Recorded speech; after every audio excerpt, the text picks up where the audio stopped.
2019년도가 벌써 역사 속으로 뒤로 갔고, 우리는 이제 희망찬 2020년도 1월 첫 주일을 맞이하게 되었습니다. 새해가 돼서 또 새로운 한 주간을 맞이하면서 이제 우리는 어떻게 살아야 되고, 이제 우리는 어떻게 교회 생활을 해야 되냐, 이제 우리는 어떤 생각을 가지고 세상을 살아가야 할까라고 하는 그런 뜻으로 설교 제목을 이제 우리는 이렇게 설교 제목을 잡았습니다. 이스라엘 나라의 역사는 대략 아브라함 때부터 시작된다 이렇게 보는 것이고, 아브라함 때가 주전 2000년, 그리고 애굽에 내려갔을 때가 1800년, 그리고 400년 종살이를 하고 출애굽을 합니다. 주전 1400년경에 출애굽을 하면서 그러면서 40년 광야 생활을 빼고 약 1360년경에 가나안 땅에 도착을 합니다. 그러면서 그때부터 사사 시대가 펼쳐지고, 그리고 초대왕 사울이 시대가 주전 1000년 이렇게 잡습니다.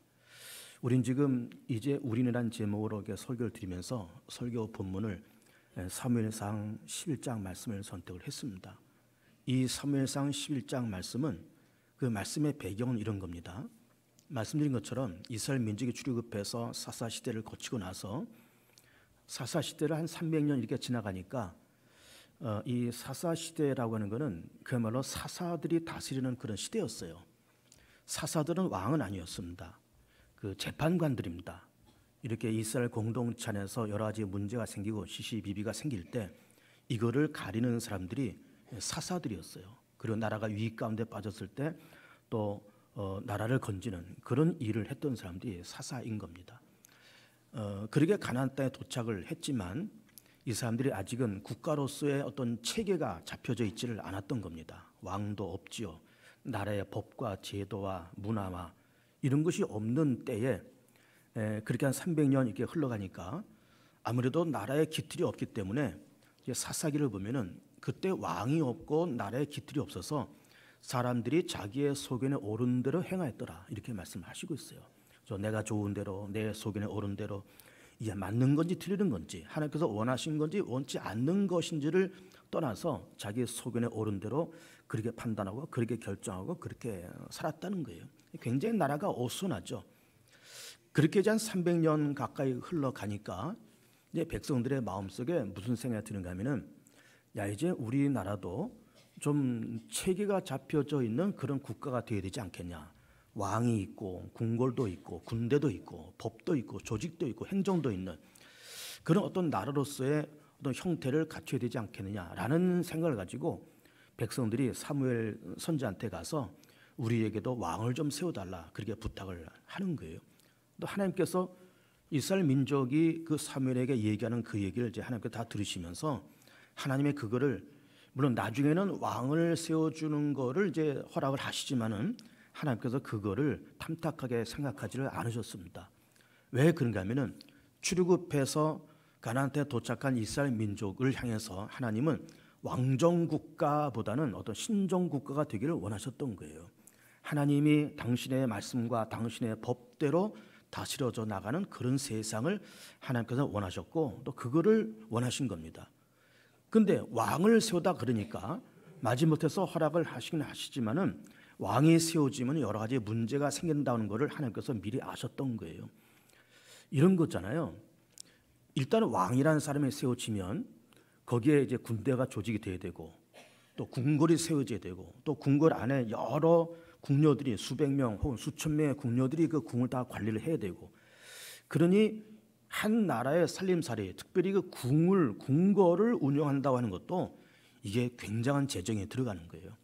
그리고 왕이 되었던 대통령이 되었던 어쨌든 처음에 출발할 때는 참 양심적으로 참 사심 없이 이렇게 내가 왕 노릇을 하겠다라고 이제 그렇게 출발을 하지만 시간이 지나감에 따라서 부패하고, 절대의 권력은 절대 부패한다는 그 얘기처럼 시간 지나가면서 초심을 잃어버리고 왕의 사심이 들어가고, 그러면서 나라의 기틀이 점점 무너져 가는 거를 그동안의 많은 정치 체제에서 하나님 다 그걸 보셨기 때문에 그런 왕정 국가가 되는 것을 하나님께서는 처음에는 원치 않으셨던 겁니다.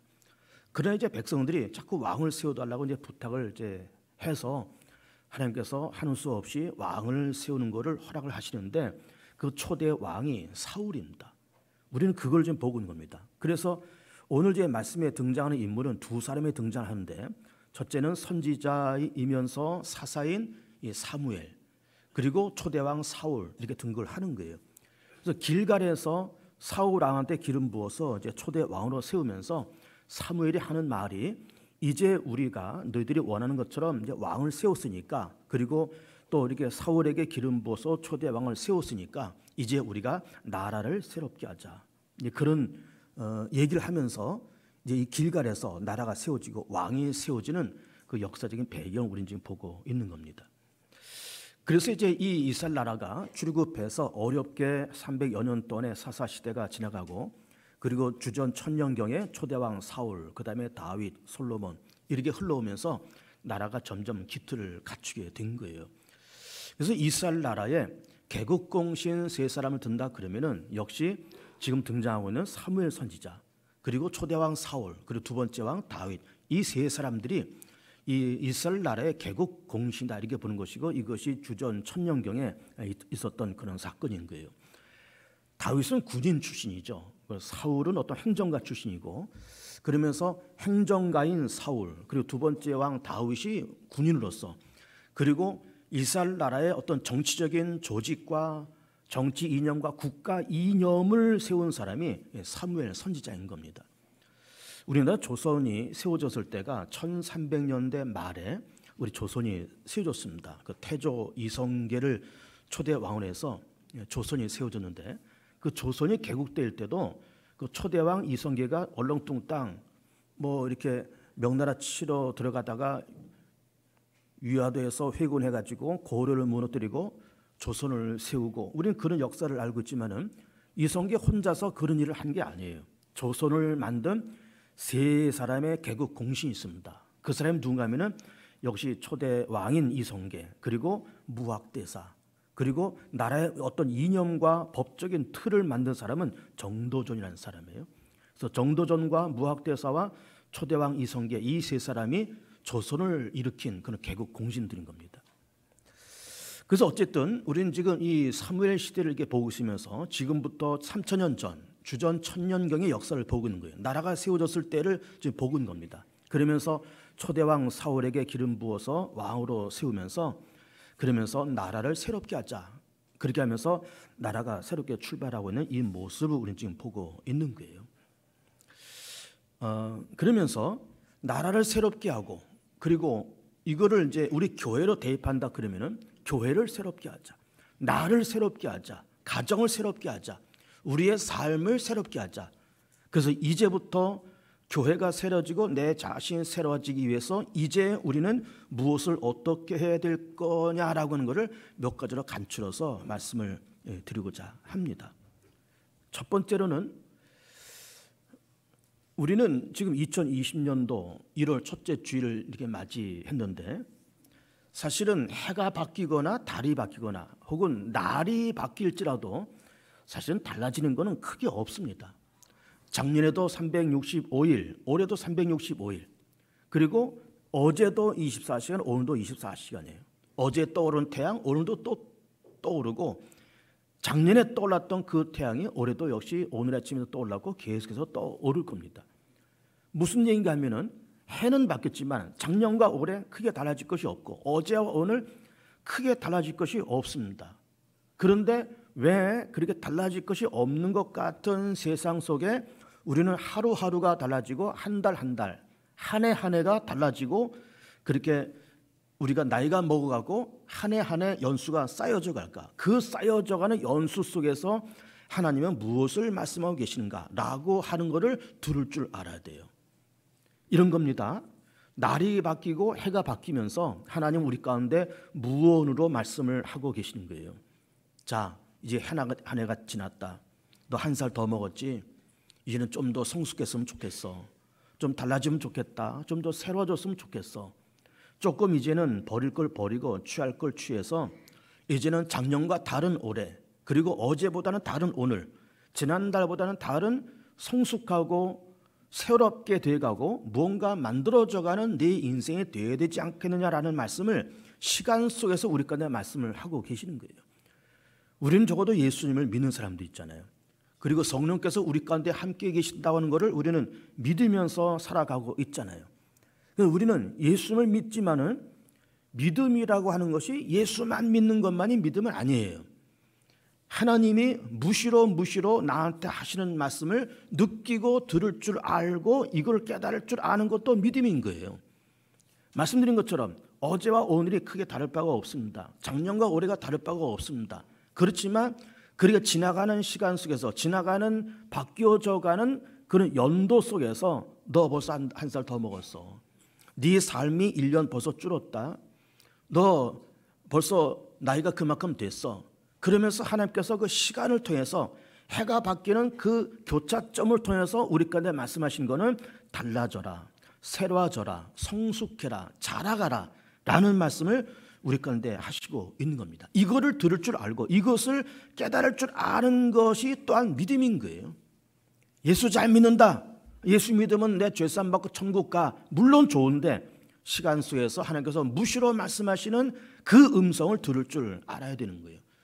우리는 하나님의 음성을 듣는다라고 그럴 때 하나님이 우리 귀에다 대고 막 스피커를 대고 막 야 아무개야 뭐 이제는 뭐 해야 되잖아 하면서 스피커를 우리 귀에다 대고 그렇게 말씀하시는 하나님이 아니신 거예요. 막 꿈에서 뭐 산신령처럼 하나님께서 나타나서 이제는 뭘 해라 이런 것 좀 이렇게 해라라고 지시하시고 명령하시고 그러신 하나님이 절대로 아닙니다. 물론 때로는 필요하실 때는 그런 식으로도 말씀하실 수 있으시겠지만 하나님은 그렇게 평범하게 말씀하지 않으세요. 시간을 통해서 우리 가운데 말씀하십니다. 아침에 눈을 떠보니 새로운 한 해가 된 거예요. 며칠 1년 동안 열심히 살다 보니 2019년도가 지나고 2020년도가 밝아진 겁니다. 그러면서 하나님께서 바뀌어진 날, 바뀌어진 해 속에서 그 전환점에서 우리 가운데 무언으로 말씀하시기를 이제는 좀 달라져라, 이제는 성숙해라, 이제는 새로워져야 되지 않겠냐. 사무엘이 했던 말처럼 나라를 새롭게 하자는 그 말처럼 너를 새롭게 하고 교회를 새롭게 하고 새로워져야 되지 않겠느냐는 말씀을 하시고 있는 것이고 그 음성을 듣고 그 음성을 깨닫는 것도 믿음인 거예요. 그것도 믿음인 겁니다. 아주 오래된 얘기입니다. 제가 어렸을 때 국민학교쯤 다닐 때 제가 어느 어른한테 어떤 직접적인 간증을 들은 바가 있어요. 한 60년대쯤 얘기일 것 같습니다. 60년대. 제가 아는 그분이 교회 집사님이셨어요. 농사를 짓고 교회 집사님이신데 새해가 돼서 늘 우리는 전통적으로 새해가 되면은 누구한테 물어보러 갔잖아요. 뭐 토정비결을 본다든지 사주팔자를 본다든지 그런 거는 늘 우리는 습관처럼 문화적으로 그걸 물어보러 다녔던 겁니다. 이 집사님께서 새해가 되어서 뭘 좀 물어보려고 무당집을 이제 찾아간 겁니다. 이제 1월 초니까 한겨울이고 눈도 오고 이제 그랬습니다. 그래서 벌판 건너 어느 만신집을 찾아가시다가 그렇게 논두렁길에서 눈이 왔고 이제 그렇기 때문에 논두렁길에서 이분이 벌러덩 넘어졌어요.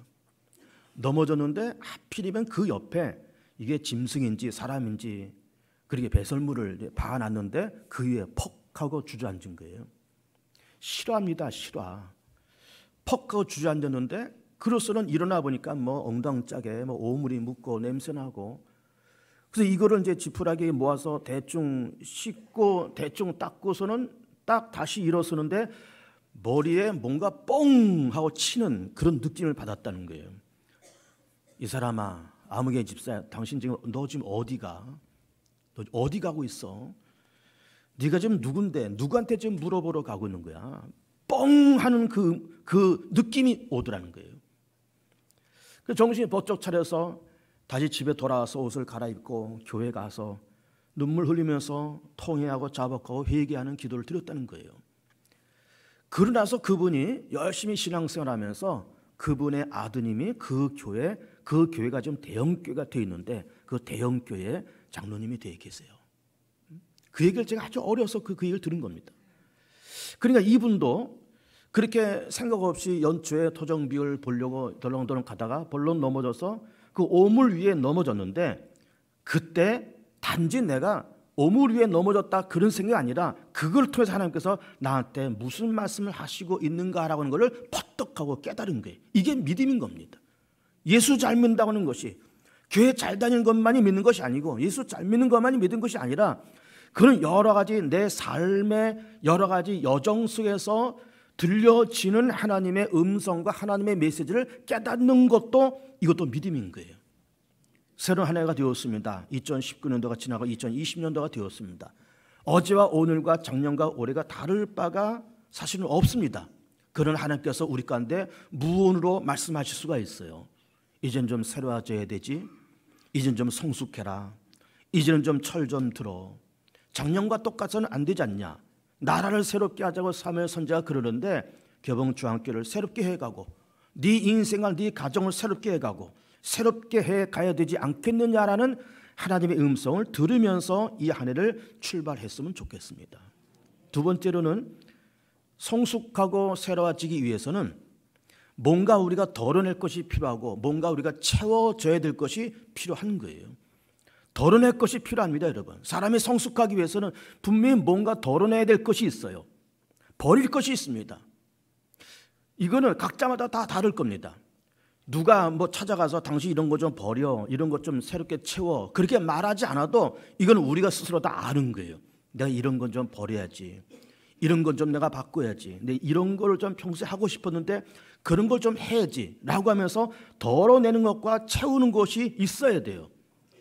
많이 덜어내려 하지 마시고 그냥 한 가지만 덜어내십시오. 많은 것을 채우려고 하지 마시고 한 가지만 채우세요. 그럼 벌써 우리가 이 작업을 수년 전부터 해왔다 그러면은, 저도 10년 전부터 해왔다 그러면은 벌써 내가 10년을 살아오면서 10가지를 덜어내고 10가지를 새롭게 그렇게 채워가는 거예요. 그러면 그 축적된 것이 10년 동안 축적된 것을 모아놓으면은 우리가 얼마나 성숙하고 얼마나 새로워지는 그런 인생이 될 수 있을까요? 우리는 이제 새가 되어서 뭔가 덜어내고 뭔가 채워지는 그런 것이 꼭 있어야 될 줄 압니다. 이런 것들을 덜어냈으면 좋겠어요. 구체적으로 얘기를 해볼게요.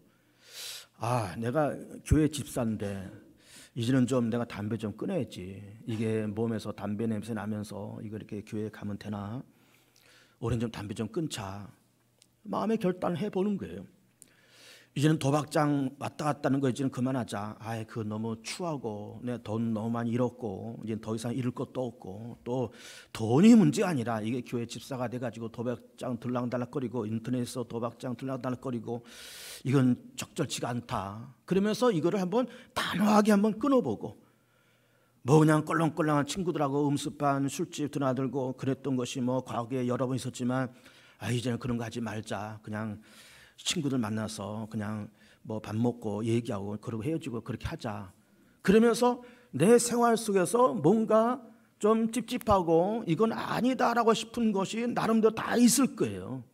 하나를 버리세요. 두 가지, 세 가지 한꺼번에 하려면 힘드니까 올해 하나만, 하나님 이런 건 내가 정리하고 이런 거 다 버려야겠지만 올해는 내가 한 가지 정도를 버리겠습니다 하면서 한 가지 정도를 버려보세요.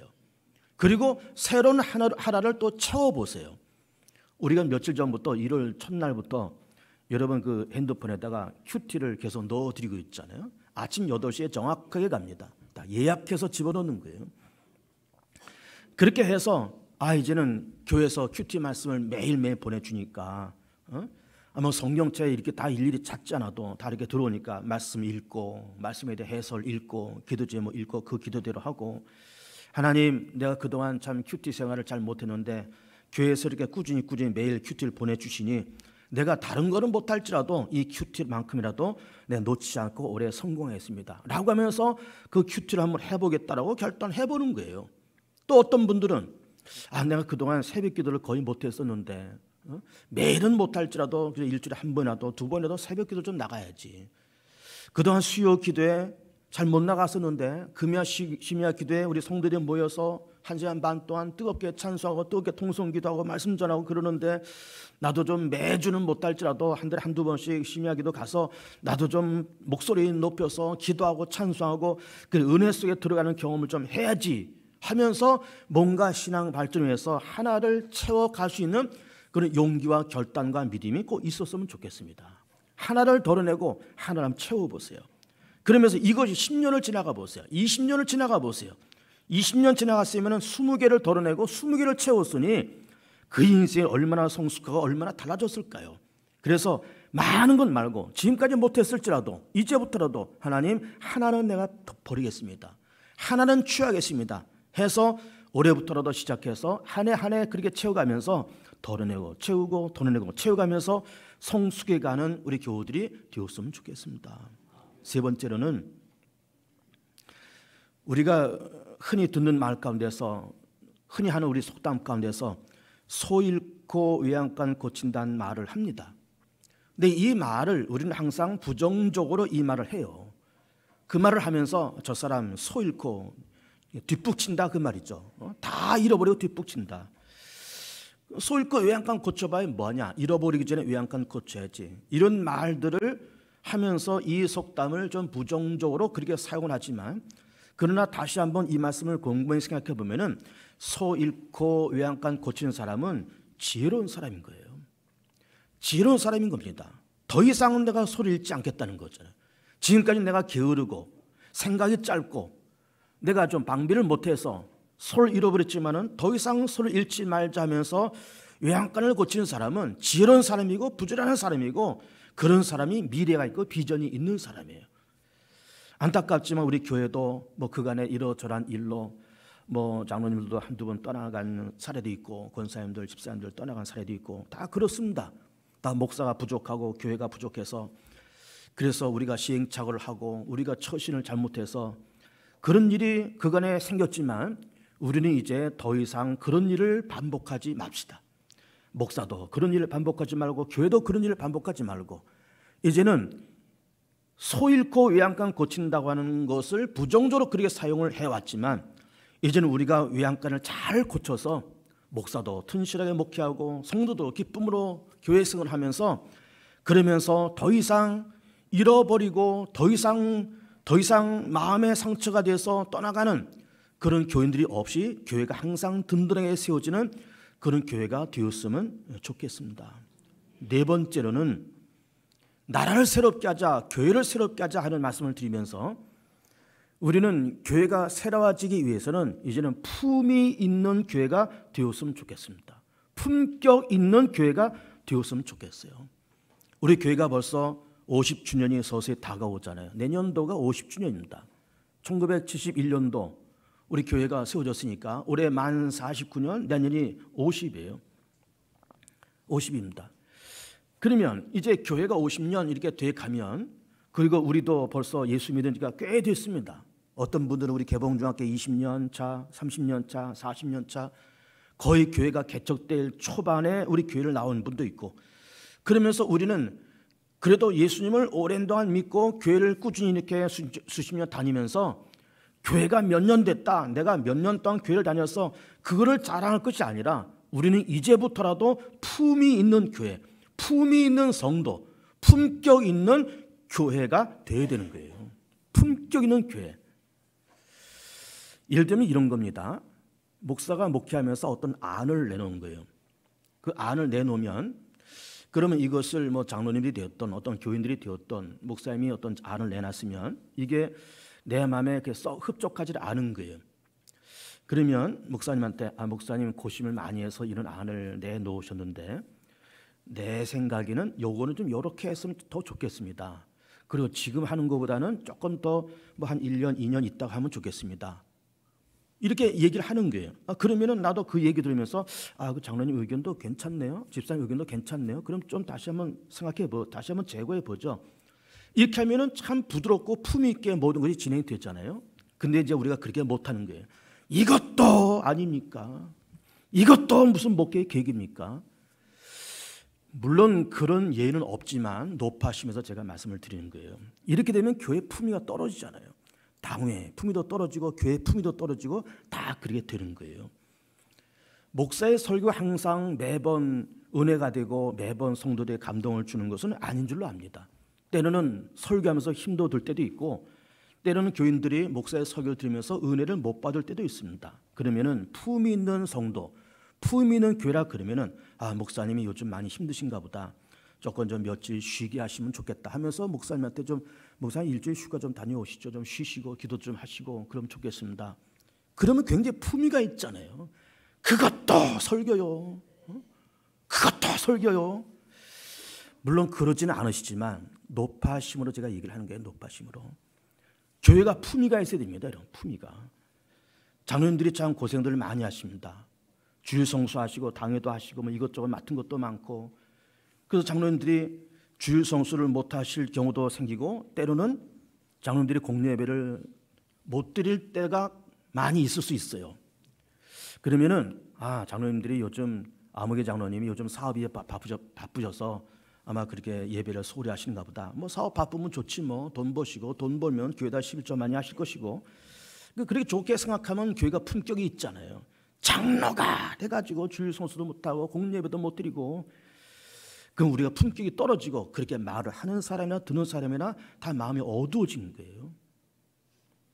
그런 적은 없지만 이것도 역시 내가 높아심으로 얘기를 하는 겁니다. 높아심으로. 교회가 품위가 있어야 되는 거예요. 당회가 품위가 있어야 되는 것이고요. 재직회가 품위가 있어야 되고요. 우리 교회가 개봉중학교가 50년 됐다, 내가 몇 년 됐어, 이것만이 문제 아니라 품위 있는 교회, 품위 있는 성도, 품격 있는 당회, 품격 있는 재직회가 돼야 되는 거예요. 그게 좋은 교회입니다. 그것이 바로 새롭게 되는 거예요. 새롭게 되는 겁니다. 저는 다윗이라는 인물을 이렇게 생각해 보면 참 신비로운 인물이라고 생각합니다. 왜 그런가 하면은 다윗은 사실은 참 결격 사유가 참 많은 사람이거든요. 남의 아내를 뺏고 그 아내를 임신시키고 그 사실을 숨기려고 그 남편을 교묘하게 죽이고, 그러니 다윗은 가정 파괴범이고 살인범이고 간음자고 뭐 이루 말할 수 없이 흠결이 많은 사람이에요. 그런데 우리는 이스라엘의 역사를 보면 아직도 이스라엘 사람들의 가슴속에는 다윗을 최고의 왕으로 추앙하고 있는 거예요. 그 다윗의 육각형 별이 이스라엘 국기에 이렇게 들어가 있잖아요. 이스라엘 국기에 육각형 별이 있습니다. 그게 다윗의 별이에요. 언제나 다윗을 흠모하고 언제나 다윗을 최고의 왕으로 추앙하고 있는 거예요. 사실 인간적인 면으로 보면 참 부족하기 짝이 없는 다윗인데, 그럼 왜 이스라엘 사회는 그렇게 다윗을 그렇게 만들었을까? 이스라엘은 사회가 품이 있는 사회이기 때문에 그런 거예요. 품격 있는 사회, 품이 있는 사회이기 때문에 그렇게 흠결 있는 다윗도 최고의 왕으로 그렇게 추대하고 지금도 그의 별을 국기 안에 그렇게 집어 넣은 거예요. 참 품이 있는 사회고 품이 있는 국가다, 그렇게 생각이 듭니다. 다섯 번째로는 좋은 전통을 만들어가는, 좋은 문화를 만들어가는 교회가 되었으면 좋겠어요. 좋은 전통과 좋은 문화. 50년 됐다는 것만이 자랑이 아니라, 개봉중학교는 50년 이렇게 지나왔는데 개봉중학교는 전통 있는 교회야, 좋은 문화가 있는 교회야, 이것이 자타가 공인을 해야 되는 거예요. 자타가 우리도 다니면서 우리 교회 참 품이 있는 교회야. 남도 제3자들도 노예에서 시찰에서 다른 세상에서 개봉중학교를 바라보며 참 품이 있는 교회고 전통 있는 교회고 참 좋은 문화가 있는 그런 교회야 라는 말을 들어야 됩니다. 그거를 누가 만들어야 될까요? 우리가 만들어야 돼요. 누가 만들어주지 않습니다. 우리가 만들어 가야 돼요. 목사가 세워지고 장로님들이 세워지면 특별한 문제가 없는 한은 은퇴하실 때까지 꾸준히 목회하도록 협력하고, 장로님들도 은퇴할 때까지 꾸준히 협력해드리고, 권사 집사님도 부족하지만 항존지로 세워지면 은퇴할 때까지 꾸준히 그렇게 세워드리고, 뭐 조금 부족한 것이 있다 그러면서 뭐 나가라 들어가라 그러고 연판장 돌리고 뭐 재심을 하자 그러고 뭐 여기저기서 뭐 정관 만든다고 쑥덕거리고, 이거는 우리가 너무너무 부족한 모습을 드러내는 거예요. 이것도 역시 그런 적은 없지만 높아심에서 드리는 말씀이에요. 높아심으로 우리는 이제 좋은 전통 있는 교회를 만들어야 되고 품 있는 교회를 만들어야 되고 좋은 문화가 있는 그런 교회를 만들어야 되는 겁니다. 정말로 내가 스스로, 우리 스스로 개봉중학교를 다니면서 나는 정말 품 있는 교회를 다니고 있고 나 스스로가 품 있는 교회다, 교인이다. 세상에서도 개봉주한교를 바라보며 야, 저 교회는 50년 된 교회고 광명시내 구도심에 있는 그런 교회인데 참 품 있는 교회고 전통 있는 교회야. 참 좋은 교회야. 그런 평을 들어야 되고 그 평은 남이 만들어주지 않습니다. 우리가 만들어가는 거지. 마지막 6번째로는 사무엘 선지자가 이렇게 말하고 있습니다. 사울에게 기름 부어 세우면서 이제 우리는 나라를 새롭게 하자, 이렇게 얘기하고 있습니다. 나라를 새롭게 하자. 2020년도를 지나가면서 우리 대한민국도 새로워지고 우리 개봉중학교도 새로워지고 그리고 우리가 정말로 좋은 문화를 만들어가고 전통 있는 교회를 만들어가면서 누가 만들어주는 것이 아니라 우리가 만들어가면서 스스로 내가 좋은 교회 지금 다니고 있다, 전통 있는 교회 내가 다니고 있어 라고 하는 자부심을 스스로 갖는 여러분 교우들이 되었으면 좋겠습니다. 여러분 이제 주보 사이에 제가 2020년도 개봉중학교 방향이라고 쓴 그 유인물을 좀 보시기 바랍니다. 이게 이제 우리 교회가 올해 나아가야 될 그런 방향인 겁니다. 2020년 개봉중학교 방향, 표는 말씀으로 세워지는 교회고 실전사항으로는 예배 집중, 구역장 교육, 교회 행정 점검입니다. 그리고 1번부터 7번까지는 여러분들이 읽으시면 다 이해가 되는 것이고 8번을 봅니다. 8번을 보면 두 학기에 걸쳐서 구역장 교육을 하겠습니다. 현재 구역장들은 의무적으로 교육을 받길 바라고 부구역장 내지는 구역장을 희망하는 분도 지원해서 교육을 받으시면 되겠습니다. 야간반, 주간반으로 나눠서 하겠습니다. 그래서 둘 중에 한 군데 하나 편리한 시간에 신청해서 1년 동안 그렇게 공부를 하시면 되겠습니다. 그리고 9번째, 남녀 소그룹을 운영하겠습니다. 여성 소그룹은 곽영민 목사가, 부부 소그룹은 한희주 목사, 김창선 목사가 담당을 해 갈 겁니다. 3월 중에 중국인 예배를 시작하겠습니다. 지금 우리가 다 준비 중에 있습니다. 그리고 11번째는 전체 교인 교족부를 정리해 나가도록 하겠습니다. 그 반대면 12번 보시면 내년 겨울에 청년부를 인도로 단기 선교를 보내겠습니다.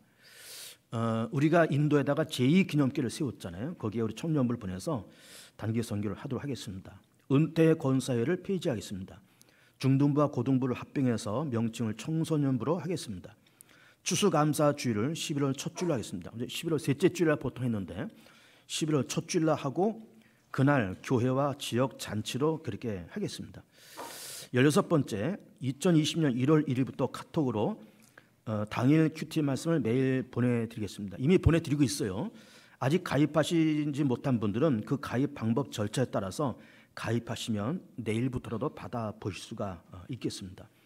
17번째, 매달 첫 번째 월요일은 힘찬 출발 새벽 기도를 하며 조식 후 전도부와 함께 시간 여유가 되신 분들은 광명 사구로 나가서 30분 동안 전도를 하겠습니다. 당장 내일부터 하겠습니다. 내일부터. 18번째, 새로운 전도지를 준비했습니다. 12월 둘째 주일에 전교인들에게 한 분씩 나눠드렸고 그건 노방전도 시에 사용하는 것이 아닙니다. 1:1 전도할 때 그것을 사용하시라라는 이야기예요. 19번째 보시면 주보에서 헌금자 명단을 따로 인쇄해서 간제로 삽입할 것이며 기존의 헌금자 아래는 전도 문구와 교회 소식을 싣겠습니다. 그래서 당장 이번 주부터 그렇게 됐습니다. 그래서 그 명단을 따로 뺐고 복음이란 무엇이냐 그리고 교회 소식을 사진과 함께 그렇게 게재해 나가도록 하겠습니다. 그리고 1층 복도 게시판에 1,2기념교회 그리고 우리 교회가 지원하는 교회들의 사진과 상황들을 게시해 놨습니다. 이미 해놨습니다. 여러분 보시면서 특별히 남녀 선교에서 지원하는 교회들이 있잖아요. 그러면서 그 교회 사진, 목회자 사진, 교회 현황, 교회 기도 제목을 보시면서 함께 동참하시고 관심을 가지시면 되겠습니다. 그렇게 해서 이 사항들은 그건 우리가 작년 2019년도 1년간 각 부서와의 간담회를 꾸준히 해봤습니다. 그 부서와의 간담회에서 건의한 내용들을 시행 가능한 것들을 선택해서 당회를 거쳐서 확정한 내용들입니다. 그래서 우리 교우들이 2020년도는 교회가 이렇게 달라지는구나, 이렇게 새로워지는구나, 이런 거를 하시는구나 이렇게 여러분 생각하시면서 관심 갖고 협력하시면서 사무엘 선지자가 나라를 새롭게 하자는 그 이야기처럼 이제 2020년도가 시작됐습니다. 나라가 새로워지고 교회가 새로워지고 성도들의 삶이 새로워지면서 건강하고 행복하게 이 한 해를 지나가는 귀한 축복이 우리 모두에게 있게 되기를 축복합니다.